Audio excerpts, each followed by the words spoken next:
സംസ്ഥാനത്ത് അതിശക്തമായ മഴ തുടരുകയാണ്. 3 ജില്ലകളിൽ റെഡ് അലർട്ടാണ്. കോഴിക്കോട്, കണ്ണൂർ, വയനാട് ജില്ലകളിലാണ് റെഡ് അലർട്ട്.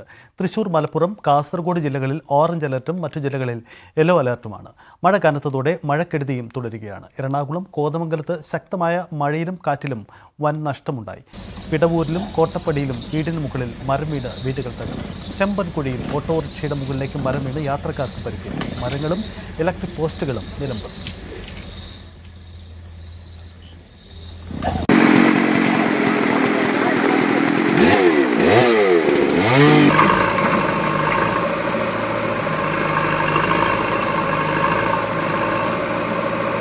അടിമാലി കുമളി ദേശീയപാതയിൽ കരിമ്പിൻ ചുരുളിക്ക് സമീപം മണ്ണിടിഞ്ഞു വീണു. പുലർച്ചെ 4 മണിയോടെ ഫയർഫോഴ്സ് എത്തിയാണ് ഗതാഗതം പുനഃസ്ഥാപിച്ചത്.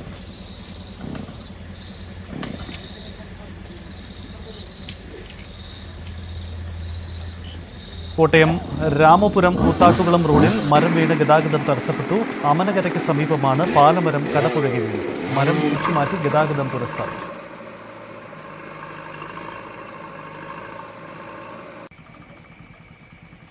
പത്തനംതിട്ട മൂഴിയാർ ഡാമിൽ റെഡ് അലർട്ട് പ്രഖ്യാപിച്ചിട്ടുണ്ട്. ഏതു നിമിഷവും ഷട്ടറുകൾ തുറക്കുമെന്നാണ് മുന്നറിയിപ്പ്. 192.63 മീറ്ററായി ജലനിരപ്പ് ഉയർന്നാൽ ഷട്ടറുകൾ തുറക്കും.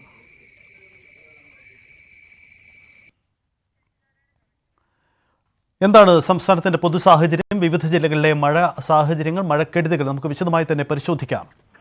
ആദ്യം പത്തനംതിട്ടയിലേക്ക് പോകുമ്പോൾ ശശിനാരായണൻ ചേരുന്നു. ശശിനാരായണൻ, പത്തനംതിട്ടയിലെ പ്രധാനപ്പെട്ട ഒരു സാഹചര്യം ഈ റെഡ് അലർട്ട്, ഡാമിലെ റെഡ് അലർട്ടാണ്. പ്രത്യേകിച്ച് ഈ മൂഴിയാർ ഡാമിൽ റെഡ് അലർട്ട് വന്നു കഴിഞ്ഞു, അതായത് ജലനിരപ്പ് ഉയർന്നു കഴിഞ്ഞു. ഡാം തുറക്കുമോ? എന്താണ് അവിടുത്തെ സാഹചര്യം? ഇത് സംബന്ധിച്ച് എന്തെങ്കിലും അലർട്ടുകൾ തീരവാസികൾക്ക് നൽകിയിട്ടുണ്ടോ? പത്തനംതിട്ട മൂഴിയാർ ഡാമിന്റെ ഷട്ടറുകൾ തുറന്നിട്ടുണ്ട് വിവരം കൂടി ഇപ്പോൾ പുറത്തു വരുന്നു. കാരണം 190 മീറ്റർ ജലനിരപ്പ് ഉയർന്നപ്പോഴാണ് റെഡ് അലർട്ട് പ്രഖ്യാപിച്ചത്. ഇപ്പോൾ ഡാമിന്റെ ജലനിരപ്പ് 192.50 മീറ്റർ ആയതോടുകൂടി തന്നെ ഡാമിന്റെ ഷട്ടറുകൾ തുറന്നിരിക്കുന്നു. അത് ഒരു ഷട്ടർ മാത്രമാണ് നിലവിൽ തുറന്നത്. 10 സെന്റിമീറ്റർ മാത്രം ഉയർത്തിയിട്ടുണ്ട് ഡാമിൽ. അത്തരത്തിലാണ് വെള്ളം തുറന്നുവിടുന്നത്. ആശങ്കപ്പെടേണ്ട കാര്യങ്ങൾ നിലവില്ല. അതേസമയം കക്കാട്ടാറിന്റെ തീരത്ത് ഈ ഡാമിന്റെ അധിക ജലം ഒഴുക്കി വിടുന്ന കക്കാടാറിന്റെ തീരത്ത് താമസിക്കുന്ന സീതത്തോട്, ആങ്ങമൂഴി തുടങ്ങിയ പ്രദേശങ്ങളിൽ താമസിക്കുന്ന ആളുകൾക്കാണ് ഒരു ജാഗ്രതാ നിർദ്ദേശം നൽകിയിട്ടുള്ളത്. ഡാമിന്റെ വൃഷ്ടി പ്രദേശങ്ങളിൽ ഇന്നലെയും 2 ദിവസമായി വലിയ തോതിൽ മഴ ലഭിക്കുന്നുണ്ട്. അതുകൊണ്ട് തന്നെയാണ് ഡാമിലെ ജലനിരപ്പ് ഉയർന്നത്. അതിന്റെ അടിസ്ഥാനത്തിലാണ് 190 മീറ്റർ ആയപ്പോൾ തന്നെ റെഡ് അലർട്ട് പ്രഖ്യാപിച്ചത്. അതിന്റെ ഭാഗമായിട്ടാണ് ഇപ്പോൾ തുറന്നിട്ടുള്ളത്. എന്തായാലും അടുത്തൊരു ഷട്ടർ കൂടി തുറക്കാൻ സാധ്യതയുണ്ട്. അതേസമയം ഡാമിൽ ജലനിരപ്പ് ഒഴുക്കി വിടുന്ന സാഹചര്യത്തിൽ ഈ നദീതീരത്ത് താമസിക്കുന്ന ആളുകൾക്ക് ഒരു ജാഗ്രതാ നിർദ്ദേശം മാത്രമാണ് നൽകുന്നത്. ആശങ്കപ്പെടേണ്ട സാഹചര്യമില്ലെന്നാണ് ജില്ലാ ഭരണകൂടം വ്യക്തമാക്കിയിട്ടുള്ളത്. അത് വലിയ രീതിയിലുള്ള ഭയപ്പാടോ മറ്റു കാര്യങ്ങളോ ഒന്നും ആളുകൾക്ക് ആവശ്യമില്ല. നേരിയ തോതിൽ മാത്രമായിരിക്കും ഈ 10 സെന്റിമീറ്റർ ഷട്ടർ ഉയർത്തിയതിന്റെ ഭാഗമായി ജലനിരപ്പ് ഉയരാൻ സാധ്യതയുള്ളൂ. അത് വലിയൊരു കാര്യമായ ആശങ്കപ്പെട്ട സാഹചര്യമില്ലെന്നാണ് വ്യക്തമാക്കുന്നത്. എന്തായാലും നദീ തീരങ്ങളിൽ താമസിക്കുന്നവർക്ക് ഒരു മുന്നറിയിപ്പ് നൽകിയിട്ടുണ്ട്. അച്ചൻകോല്, മണിമല തുടങ്ങിയ നദികളിലെ ജലനിരപ്പ് നേരിയ തോതിൽ ഉയർന്നിട്ടുണ്ട്. മലയോര മേഖലകളിൽ ശക്തമായ രീതിയിൽ മഴ പെയ്യുന്നൊരു സാഹചര്യമുണ്ട്. ചെറിയ ഡാമാണ് മൂഴിയാർ ഡാം. അതുകൊണ്ടാണ് അതിന് മുകളിലുള്ള 3 ഡാമുകൾ കൂടിയുണ്ട്. ആനത്തോട്, പമ്പ, കക്കി ഡാം കൂടിയുണ്ട്. അത് വലിയ ഡാമാണ്. പക്ഷേ ചെറിയ ഡാമാണ് ഈ മൂഴിയാർ ഡാം. അതുകൊണ്ട് തന്നെ അതിൽ പെട്ടെന്ന് തന്നെ മഴ പെയ്താൽ ഒരുപക്ഷെ നിറയുന്ന സാഹചര്യമുണ്ട്. അതിന്റെ സാഹചര്യത്തിലാണ് ഷട്ടറുകൾ തുറന്നിട്ടുള്ളത് എന്നുകൂടി വ്യക്തമാക്കിയിട്ടുണ്ട്. എന്തായാലും ഈ ഡാമിന്റെ ഒരു ഷട്ടർ 10 സെന്റിമീറ്റർ മാത്രം ഉയർത്തിയെന്നുള്ള വിവരമാണ് നമുക്ക് ലഭിക്കുന്നത്. മഴ ഇപ്പോഴും ഈ ഡാമിന്റെ വൃഷ്ടി പ്രദേശങ്ങളിൽ ഉണ്ടെന്നുള്ള വിവരം കൂടി ലഭിക്കുന്നുണ്ട്. അത്തരത്തിൽ വീണ്ടും മഴ ശക്തമായി വന്നാൽ, ജലനിരപ്പ് ഉയർന്നാൽ ഒരുപക്ഷെ ഒരു ഷട്ടർ കൂടി വരും മണിക്കൂറുകൾ തുറക്കാൻ സാധ്യതയുണ്ട് എന്നുകൂടി അധികൃതർ വ്യക്തമാക്കിയിട്ടുണ്ട്. എന്നാൽ പകൽ സമയങ്ങളിൽ നഗരപ്രദേശങ്ങളിൽ കാര്യമായ രീതിയിൽ മഴയ്ക്ക് ശമനമുണ്ട്. കാര്യമായ രീതിയിൽ മഴ നഗരപ്രദേശങ്ങളിൽ ഇപ്പോൾ പെയ്യുന്നില്ല എന്ന് നമുക്ക് പറയാം. പക്ഷേ മലയോര മേഖലകളിൽ ഈ മഴയുടെ ഇടപെട്ട് ശക്തമായ രീതിയിൽ മഴ ലഭിക്കുന്നുണ്ട് എന്നുള്ള വിവരമാണ് നമുക്ക് അറിയാൻ കഴിയുന്നത്. സൈറ്റെ അതാണ് പത്തനംതിട്ടയുടെ സ്ഥിതി. എന്തായാലും മലയോര ജില്ലകളിൽ പ്രത്യേകിച്ച് ശക്തമായ മഴയുണ്ട്. ഇതിനിടയിൽ പാലക്കാട് നിന്നും പുതിയൊരു അപ്ഡേറ്റ് വരുന്നുണ്ട്. തോട്ടിൽ മീൻ പിടിക്കാൻ പോയ ആൾ ഒഴുക്കിൽപ്പെട്ട് മരിച്ചു. തേങ്കുറിശ്ശിയിലാണ് ഈ സംഭവം ഉണ്ടായത്. തേങ്കുറിശ്ശി സ്വദേശി രാമൻകുട്ടിയുടെ മകൻ 44 വയസ്സുള്ള രമേശാണ് മരണപ്പെട്ടത്. തിങ്കളാഴ്ച രാവിലെ രമേശും സുഹൃത്തുക്കളും ചേർന്ന് സമീപത്തെ തോട്ടിൽ മീൻ പിടിക്കാൻ പോയി. അപ്പോഴാണ് ഒഴുക്കിൽപ്പെട്ട് ഈ അപകടമുണ്ടായത് എന്ന വിവരം കൂടി പാലക്കാട് നിന്ന് വരുന്നു. മറ്റൊന്ന് ഇടുക്കിയാണ്. ഇടുക്കി മലയോര ജില്ല. അവിടെ വലിയ ശക്തമായ മഴ അനുഭവപ്പെടുന്നുണ്ട്. ഡാമുകൾ അതീവ ജാഗ്രതാ നിർദ്ദേശമുണ്ട്. വി കെ സ്റ്റാലിൻ ഇടുക്കിയിൽ നിന്നും ചേരുന്നു. സ്റ്റാലിൻ, ഇടുക്കിയുടെ ഇപ്പോഴത്തെ അവസ്ഥ എന്താണ്? ഡാമുകളുടെ ജലനിരപ്പ്, ഒപ്പം തന്നെ മറ്റു നാശനഷ്ടങ്ങൾ എങ്ങനെ? സജിത്ത്, കഴിഞ്ഞ 3 ദിവസങ്ങളായി പെയ്യുന്ന ശക്തമായ മഴ ഇപ്പോഴും തുടരുകയാണ്. മഴയോടൊപ്പം തന്നെയുള്ള വലിയ കാറ്റാണ്, ശക്തമായ കാറ്റാണ് ഇപ്പോൾ ഹൈറേഞ്ചിലെ ഏറ്റവും കൂടുതൽ ജനങ്ങളെ ബാധിച്ചിട്ടുള്ളത്. നിരവധി സ്ഥലങ്ങളിൽ മരം വീഴുന്നു. അതുപോലെ തന്നെ റോഡ് സൈഡിലേക്കെല്ലാം മണ്ണ് ഇടിഞ്ഞു വീഴുന്ന സാഹചര്യം. ഇടുക്കി നേരിമംഗലം സംസ്ഥാന പാതയിലും അതുപോലെ തന്നെ കൊച്ചി ധനുഷ്കോടി ദേശീയപാതയിലുമെല്ലാം മരങ്ങൾ ഇന്നലെ രാത്രിയിലും ഇന്ന് പുലർച്ചെയെല്ലാം വീണു. മാങ്കുളത്ത് നിർത്തിയിട്ടിരുന്ന ബസ്സിന് മുകളിലേക്ക് ഒരു മരം വീണു. അത് ബസ്സിന് കേടുപാടുകൾ സംഭവിച്ചു. അതോടൊപ്പം തന്നെ വെള്ളത്തുവൽ, അടിമാലിക്ക് സമീപം വെള്ളത്തുവൽ ചെല്ലിയാമ്പാറയിൽ ഒരു വീടിന് മുകളിലേക്ക് മരം വീണ് ആർക്കും പരിക്കില്ല, എങ്കിലും 3 പേര് അവിടെ നിന്ന് രക്ഷപ്പെട്ടു. ഇങ്ങനെ നിരവധി അപകടങ്ങളാണ് ഇപ്പോൾ ഉണ്ടായിക്കൊണ്ടിരിക്കുന്നത്. എന്തായാലും ദുരിതാശ്വാസ ക്യാമ്പ് ഒരെണ്ണം ഇടുക്കിയിൽ തുറന്നിട്ടുണ്ട്. അത് മൂന്നാറിലാണ്. മൂന്നാറിലേക്ക് 4 കുടുംബങ്ങളിൽ നിന്നുള്ള 17 പേരെ ദുരിതാശ്വാസ ക്യാമ്പിലേക്ക് മാറ്റിയിട്ടുണ്ട്. എന്തായാലും മഴ ശക്തമായി തുടരുന്നു. ഡാമിലെ ജലനിരപ്പെല്ലാം ഉയർന്നു വരുന്നു. 24 മണിക്കൂറിനുള്ളിൽ 3 അടി വെള്ളമാണ് ഇടുക്കി ഡാമിൽ ഇന്ന് ഒരു രാവിലെ ഒരു ദിവസം കൊണ്ട് നമുക്ക് വർധനവുണ്ടായിട്ട് നമുക്ക് അറിയാൻ കഴിയുന്നത്. കല്ലാർകുട്ടി, മലങ്കര, അതേപോലെ തന്നെ ലോവർ പെരിയാർ തുടങ്ങിയിട്ടുള്ള ഡാമുകളെല്ലാം തുറന്നു വിട്ടിരിക്കുകയാണ്. കല്ലാർകുട്ടി ഡാമിന്റെ ഷട്ടറുകളുടെ അളവ് വർദ്ധിപ്പിച്ച് വെള്ളം കൂടുതൽ തുറന്നു വിട്ടുകൊണ്ടിരിക്കുന്നു. ഇങ്ങനെ ഏത് തരത്തിലും നോക്കിയാലും മഴയുടെ ഖ്യാതി വളരെയധികം ദുരിതമാണ് ഇപ്പോൾ ഇടുക്കിയിൽ നമുക്ക് അനുഭവിക്കേണ്ടി വരുന്നത്.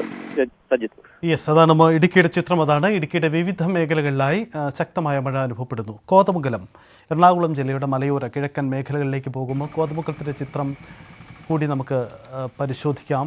ടാൾസൺ ചേരുന്നു. ടാൾസൺ, എന്താണ് കോതമംഗലം മേഖല, മൂവാറ്റുപുഴ കോതമംഗലം മേഖലയുടെ ചിത്രം? ജലനിരപ്പ് താഴ്ന്ന പ്രദേശങ്ങളിൽ വെള്ളക്കെട്ട് ഉണ്ടാവുന്നുണ്ടോ? ചില നാശനഷ്ടങ്ങളൊക്കെ കഴിഞ്ഞ ദിവസങ്ങളിൽ റിപ്പോർട്ട് ചെയ്തിരുന്നു. സജിത്ത്, കോതമംഗലത്ത് ഇന്നലെയും ഇന്നും ശക്തമായ കാറ്റും മഴയും ഉണ്ടായി. മരം വീണ് വിവിധയിടങ്ങളിൽ നാശനഷ്ടങ്ങൾ സംഭവിച്ചിട്ടുണ്ട്. തിടവൂരിൽ മരം കടപുഴകി മംഗലത്ത് ഷമീറിന്റെ വീട് തകർന്നു. ആശുപത്രി ആവശ്യത്തിന് കുടുംബം പുറത്തുപോയതുകൊണ്ട് വലിയ അത്യാഹിതം ഒഴിവായി. കോട്ടപ്പടിയിലും മരം വീണ് വീട് തകർന്നിട്ടുണ്ട്. ചേല, പഴങ്ങര, നെല്ലിമറ്റം, ചെമ്മൻകുഴി, അയ്യപ്പമുടി എന്നീ പ്രദേശങ്ങളിൽ മരങ്ങൾ റോഡിൽ വീണ് ഗതാഗതം തടസ്സപ്പെട്ടിരുന്നു. കോതമംഗലത്ത് നിന്ന് ഫയർഫോഴ്സ് എത്തി മരം മുറിച്ചു മാറ്റി ഗതാഗതം പുനഃസ്ഥാപിക്കുകയായിരുന്നു. ചെമ്മൻകുഴിയിൽ ഓട്ടോറിക്ഷയുടെ മുകളിലേക്ക് മരം വീണ് ഡ്രൈവർക്ക് പരിക്കേറ്റിരുന്നു. നേര്യമംഗലത്തും വീടിന് മുകളിൽ മരം വീണ് 4ഓളം പേർക്ക് പരിക്കേറ്റിട്ടുണ്ട്. പെരിയാറിൽ നീരൊഴുക്ക് ശക്തമായതോടെ പൂതത്താൻകെട്ട് ഡാമിന്റെ 9 ഷട്ടറുകൾ തുറന്നിട്ടിരിക്കുകയാണ്. ഇന്നലെ 7 ഷട്ടറായിരുന്നു, 2 ഷട്ടർ കൂടി തുറന്നിട്ടുണ്ട്. ആശങ്കപ്പെടേണ്ട സാഹചര്യമില്ലെന്ന് പെരിയാർ വാലി അധികൃതർ അറിയിച്ചിട്ടുണ്ട്. യെസ്, അതാണ് സാഹചര്യം. എന്തായാലും കോതമംഗലത്തും സാഹചര്യം ആ തരത്തിലേക്കാണ്. ജലനിരപ്പുകൾ ഉയരുകയാണ് എന്ന സാഹചര്യം കൂടി വരുന്നു. സംസ്ഥാനത്ത് ശക്തമായ മഴ തുടരുമെന്ന് തന്നെയാണ് കാലാവസ്ഥാ നിരീക്ഷണ കേന്ദ്രത്തിൻ്റെ മുന്നറിയിപ്പ്. ഐഷത്തുൾ ഷംന ചേരുന്നു. എന്താണ് കാലാവസ്ഥ സാഹചര്യം നോക്കാം. ഷംന, ഈ സംസ്ഥാനത്തെ റെഡ് അലേർട്ട് ജില്ലകളുണ്ട്. കൂടുതൽ വരും ദിവസങ്ങളുടെ ചിത്രം എന്തായിരിക്കും? എന്താണ് സംസ്ഥാനത്തിൻ്റെ മൺസൂൺ നൽകുന്ന മുന്നറിയിപ്പ്? കാലാവസ്ഥ നിരീക്ഷണ കേന്ദ്രം എന്ത് അലേർട്ടാണ് നൽകുന്നത്?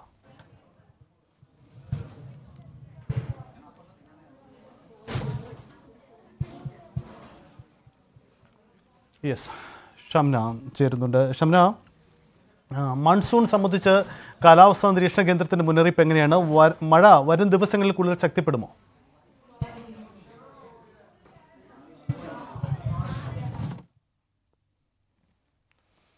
സംസ്ഥാനത്ത് ശക്തമായ മഴ അനുഭവപ്പെടാനുള്ള സാധ്യത.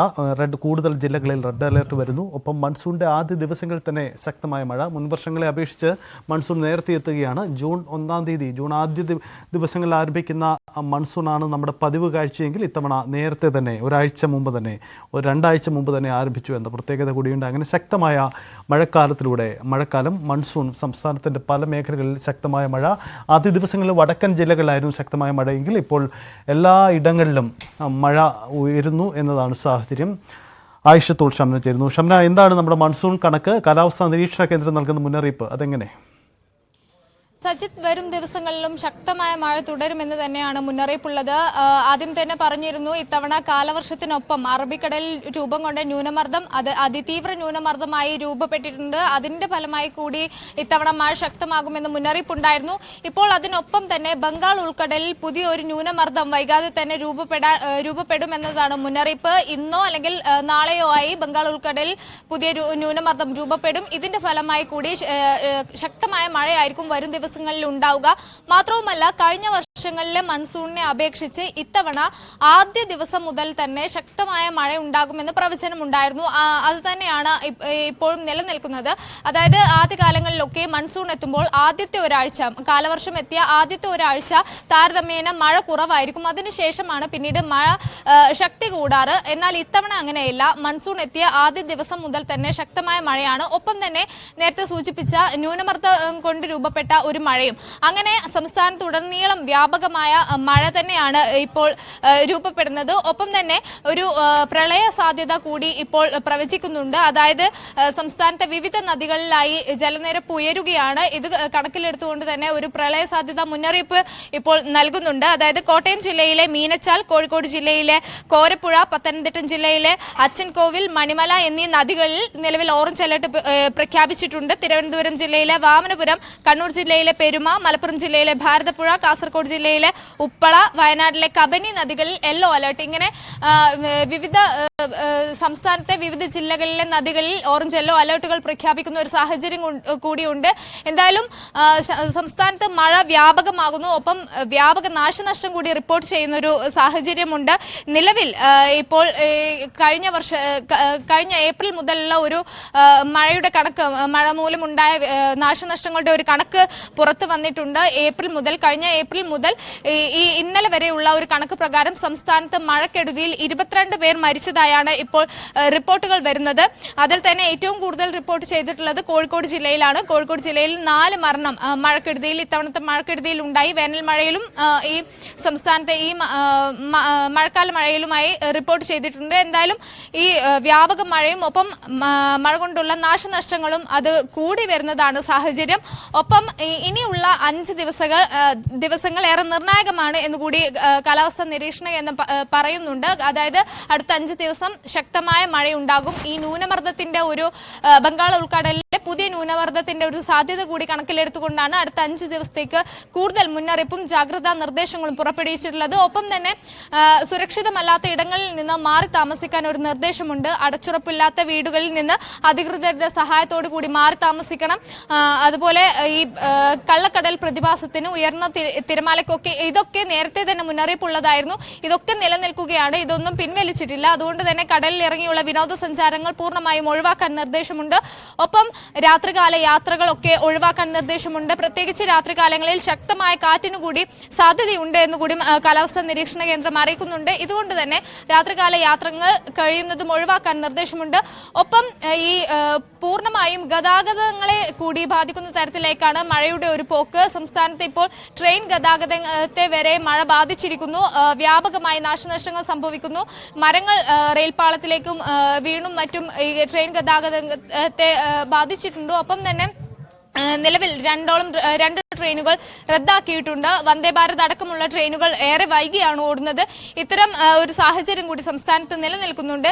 എന്തായാലും വരും ദിവസങ്ങളിലും ശക്തമായ മഴയായിരിക്കും. ഓർക്കേണ്ട ഒരു കാര്യം, ഇത്തവണ കാലവർഷത്തിന്റെ അല്ലെങ്കിൽ മൺസൂണിന്റെ മഴ മാത്രമല്ല, ഈ 2 ന്യൂനമർദ്ദം കൊണ്ട് രൂപപ്പെടുന്ന ഒരു മഴ കൂടിയുണ്ട്. അതാണ് മഴയുടെ ശക്തി ഇത്ര കൂടാൻ കാരണം. ഒപ്പം തന്നെ വളരെ ചുരുങ്ങിയ ഒരു സമയത്തായിരിക്കും മഴ പെയ്യുന്നത്. അത് കൂടുതലായി മഴയും ശക്തമായ മഴയുമായിരിക്കും. അതാണ് ഏറ്റവും ആശങ്കപ്പെടുത്തുന്ന കാര്യം. അത് സാധാരണയേക്കാൾ ശക്തി കൂടിയ മഴ ആയതുകൊണ്ട് തന്നെ അത് അല്പം ശ്രദ്ധിക്കണം, ജാഗ്രത പുലർത്തണം എന്നുകൂടി കാലാവസ്ഥാ നിരീക്ഷണ കേന്ദ്രം അറിയിക്കുന്നുണ്ട്. എന്തായാലും ഈ വ്യാപക നാശനഷ്ടങ്ങൾ കൂടി റിപ്പോർട്ട് ചെയ്യുന്നു എന്നതാണ് ഏറെ ആശങ്കപ്പെടുത്തുന്ന കാര്യം. സജിത്ത്.